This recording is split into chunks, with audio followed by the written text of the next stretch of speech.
kaligtasan mo sa Alerto 24. 11 katao ang patay sa dalawang makakahiwalay na aksidente, isa sa Palawan at isa sa Davao. Sa parehong aksidente, may nasangkot na pampasaherong bus na nag-overtake. Si Emil Sumangin, naka-Alerto 24. Sa itsura pa lang ng AUV na ito, masasabing kalunos-lunos ang sinapit ng mga sakay nito. Wasak na wasak ang harapan nito matapos mabangga ng isang Roro bus sa highway sa Barangay Santa Lucia, Puerto Princesa sa Palawan. Dead on the spot lahat ang 7 sakay ng van habang sugatan ng 12 pasahero ng bus.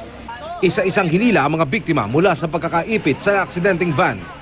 Base sa inisyal na investigasyon ng Puerto Princesa City Police, patungong Puerto Princesa ang Roro bus nang umovertake ito sa isang sasakyan. Tiyempo namang kasalubong nito ang van sa kabilang lane kaya't sumalpok ito. Inaalam pa ang pagkakakilanlan ng mga biktima. Tumakas ang driver at konduktor ng bus pero sumuko rin ang driver. Halos ganito rin ang sinapit ng isa ring van sa Davao City matapos makasalpukan ng isang bus. 4 ang patay kabilang isang bata. Kwento ng isang pasahero, sinubukan daw ng bus na overtake sa isang pickup truck. Saktong kasalubong nito ang van kaya nagsalpukan ang dalawa.